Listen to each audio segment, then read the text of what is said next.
Hello, and today I'm going to be talking about the last game from Treefrog Games, A Handful of Stars. Now, Martin Wallace is going to continue producing games, from what I can tell, but no longer as his own brand known as Treefrog Games. So this was on pre-order. It was a little bit more expensive than maybe it should be. Martin did explain why that was, and there has been a little bit of controversy over that pricing. There might also be a little bit of a concern because I've got this little baggie attached because apparently the components were not quite right. And I got a horrible feeling inside this printing there is also a couple of cards slightly misprinted as well. Now apparently Martin is aware of this and he is going to rectify it, so that's good. And I do like the look of this artwork, so let's get it out of the shrink wrap, get this disc back inside the box where it belongs and have a look at what's inside. Opening the box you get this rather stark looking manual here, all in black, and the artwork on the main box, I was expecting to be on the cover of the manual, so a little bit surprising. It's nice colour manual, so it's looking pretty good. Now I believe there is a PDF version of this that you can download. Might be well worth checking that out so you can check the contents of your game versus the actual contents of your game. So I'm definitely going to have to go get hold of that. Looks like a nice manual. The board is a rather Spartan affair with these square boxes linking into systems with these Greek characters, and it's a fairly big board. What is it, six-fold? Yeah, it's a six-fold board, so it's pretty decent size, and I'm going to have trouble actually getting that in shot. Let's just rest it at the back there out the way because that's way too big for the camera. The die cut counters are looking pretty good, so you've got your planetary systems. I'm going to have to double check the rule book for what these all do. And then we've got some extra sheets here, so some more planetary systems by the looks of it, some fighter ships, which very functional and brightly coloured cardboard there, and space stations, some player cards, which nice decent thick card. I believe they're the same for each player. Yep, they are. So 1, 2, 3, 4 player mats there. You've then got a couple of decks of cards, so get those opened up, and of course some discs and some baggies to organise it all in, so I'm going to take care of that. Okay, well I've got all the discs separated out, including the black discs, and there's an interesting little note in that little baggie there, and let's just focus in on that. So there's one tall black disc not included in the box. We've replaced it with a small black disc. Shouldn't affect gameplay, and that as the rulebook's not quite right, there are indeed 12 small colonies and one large home world disc, not as shown in the rulebook, and that's care of Spiral Galaxy Games. Now I've opened up the deck of cards where I believe there is also potentially another minor little error, so I'm going to see if I've got that. But basically slightly weirdly cut and separated cards, because this is the race card deck, and yet it's got a load of these black back cards mixed in, and in fact when you skim through it's almost all black cards, and then I've got some race cards mixed in with this as well. Now it's possible they've done that to divide up each deck of the races from each other, but I don't believe that's the case. So anyway, you've got this rather nice red card, purple card, blue card, and then green card, which are the player colours, and then you've got a whole load of other options, including various races, which, as you can see here, we've got the Technoids, the Starbots, the Peace Nims, and the Explore Mords. I'm not sure how to pronounce that. I have to have a look at that name a bit closer. And then you've got the Buildroids and the Culture Monger. So got a few little bits there. I'm sure there was another one. Yep, hold on, there's one. And is that all of them? Yeah, I think that's all of them. And then last but not least, the Agroloids. So you got these various races here. So I'm not sure where the error was. I'm going to have to double check on that and see. But you've then, of course, got this great big deck of cards. So anyway, next on the list is to punch out the counters. Okay, well this set of counters has a nice mix with the circles, the big squares and the little squares, and I've got to say they seem to cut out quite nicely. Again, sadly, a plain back. It would be nice if had a fancier back, but you know, it's no big deal. Yeah, they all coming out quite nicely. So rather than watch me punch out all these sheets, I'll take care of that off camera and then say what I think. Right, well, I've gone through the cards and I think I've found the problem. So, for example, you're meant to have one of each planet. So you've got Arctura, Beryth, and then 2 Cygnus. So I believe this is the error. One of these cards is misprinted and should in fact be a different planet. So that's a little bit irritating. Now, obviously you can proxy it with sleeve cards and just slip in the correct planet using the PDF that's available. But yeah, it's a little bit irritating that something simple like that slipped through, and I do know Martin was quite annoyed about it. The rest of the cards seem to be without checking 1, 2 or 3 of each. I need to go check that off against the manifest, but yeah, the cards look nice, got a nice feel to them. I'm going to be sleeving them, so you're going to have to work out will it all go back in the box. I've separated out the race and starting cards into this little baggie here. And I'm risking it a bit by chucking the counters in with the wooden bits. Now these counters, I'd say a little bit disappointed that the backs of them are just plain white cardboard. It would have been nice if they'd actually had, you know, the colour of the unit or a duplicate side. Now the wormhole and these alien encounter chits, they do seem to be double-sided, so that's a nice little feature. And similarly with the development tiles, they actually have development on the back and it all looks fairly centred, so that's pretty nice. Sadly, the biggest disappointment to me are the planetary tiles with this horrible white background. Maybe a nice star field would have been better. I mean, is it a big deal? Not really, but it's just a shame for kind of a song game from a well-known game author and games publisher. Couldn't have been maybe a little bit sexier, but that's really nitpicking. Overall, the quality of the components look good. The board is magnificent. I'm going to have to lay it out. And sadly, I was going to give you a kind of full review of this game, but with one thing or the other, I haven't actually got it to the table. So it's going to be pretty much just an unboxing and a review of the components at this stage. It does look pretty interesting from a quick read of the rulebook. And the rulebook production is lovely, I have to say. I'm very impressed by that, and as I say, very impressed by the overall component quality. Just some little extra steps that could have taken it from being a kind of a 9 out of 10 to a 10 out of 10. Now, with regard to the gameplay, it's a handful of stars. Very similar sounding name, and that's because it's part of the kind of A Handful of Snow series, which I believe is 3 or 4 games. So it's going to be my first play of any of those. I haven't actually managed to get A Handful of Snow to the table with anyone. I do believe one of my gaming group does own it, so I would like to get it played. And this is a real sad thing that Treefrog has decided to pull out of the game market and basically have Martin Wallace do all of his games with publishers. But maybe it's a good deal for Martin, and I wish him the best of luck. He's produced some really great games, including Brass, which was recently on a Kickstarter, so I'm looking forward to what Roxley can do with that excellent game.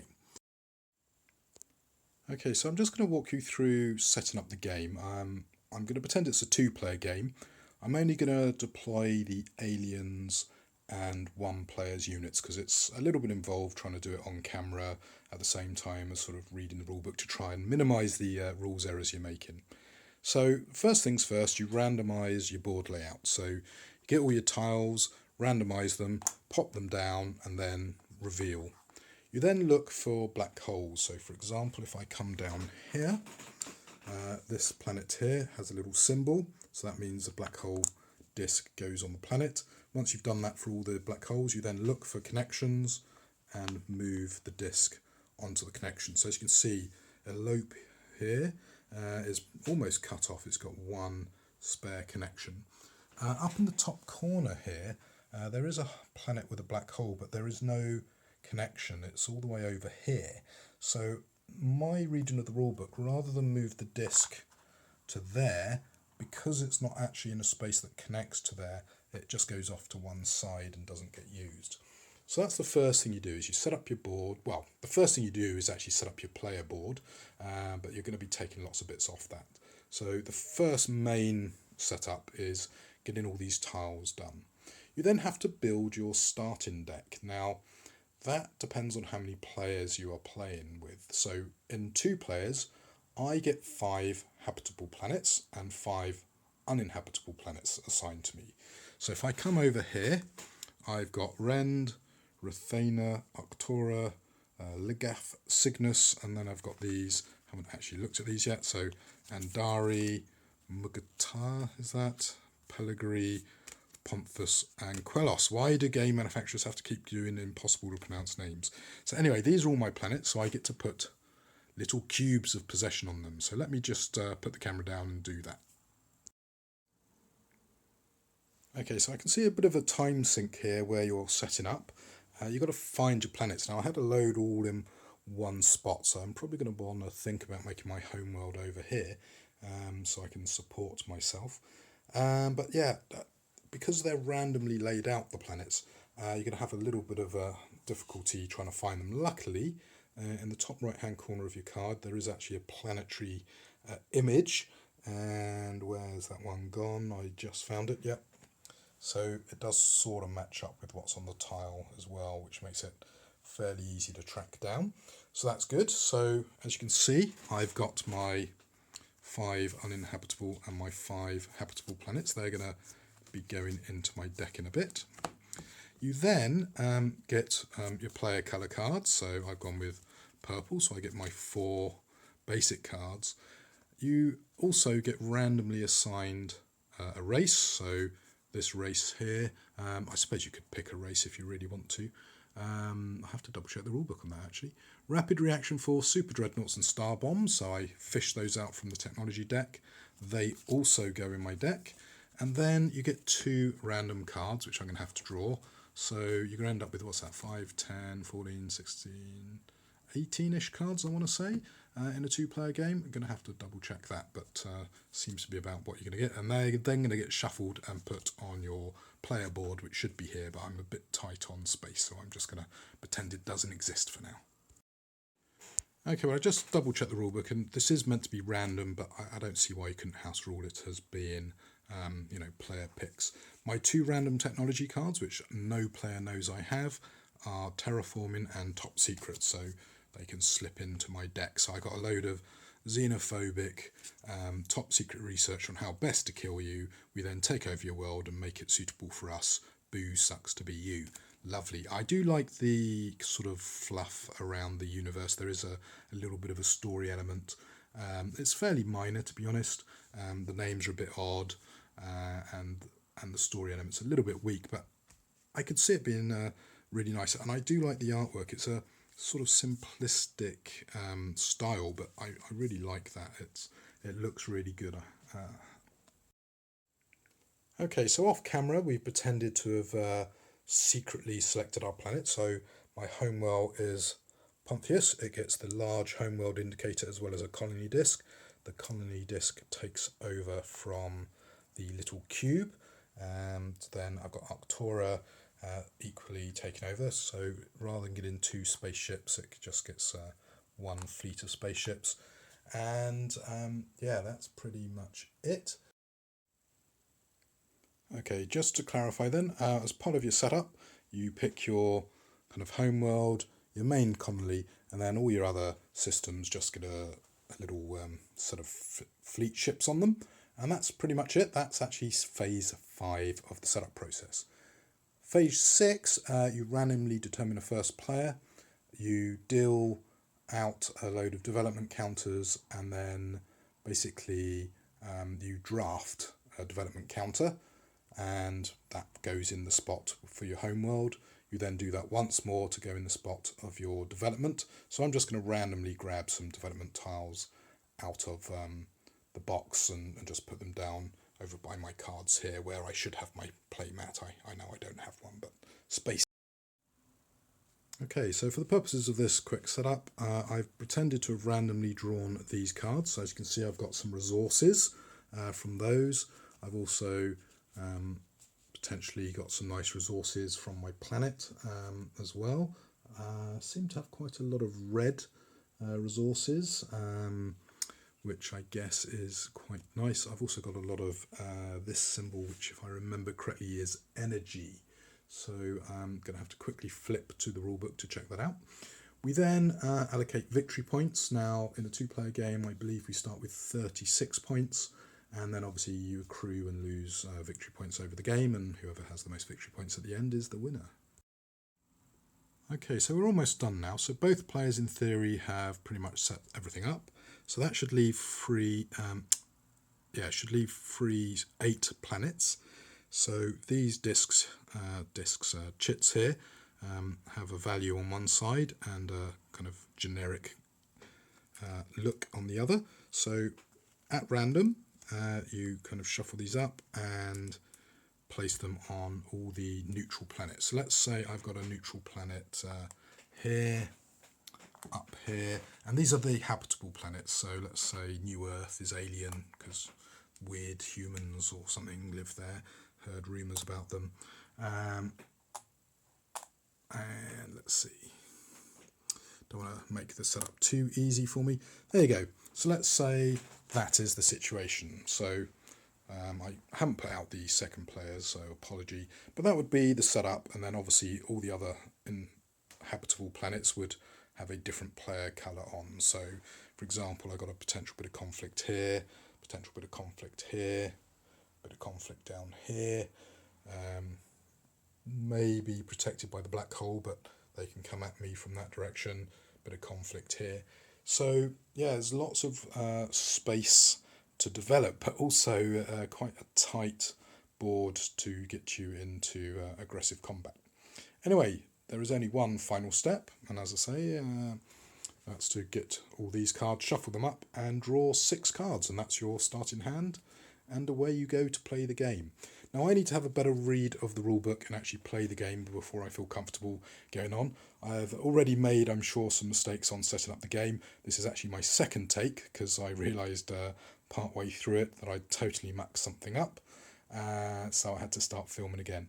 So it looks like a fairly basic game once you get into it, but I can see explaining how to play it and the setup taking a little bit of time. So do your friends a favour, try and get it all set up as best as you can before they all turn up, and get your rules explanation down, because I think they're going to love playing this game. They're not going to necessarily love you explaining how to set it up and play it.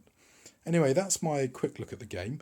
I'm sorry I haven't been able to go into more detail. I like to open up the box, have a good read of the rules, set it up, play a couple of solo games, just to kind of get the rules down in my head, and then actually go out and play with real people, at least a game before I do a video. That just hasn't been possible, and I want to get this video out because obviously stock of this game is going to run out really quickly because it was a limited print run, and I got a feeling most of the print run was pre-ordered, so if there are any copies out there, they're going to be fairly hard to come by. Anyway, the rulebook is available online, so you've seen a quick look at what it looks like. I think it looks really good, and if it's anything like A Handful of Snow, it's going to play really great. So my task now is to maybe try and set up an imaginary second player and actually have a go at playing the game against myself, so I can then go and explain it to my game colleagues and get this on the table and played, because I'm really excited to try this game out.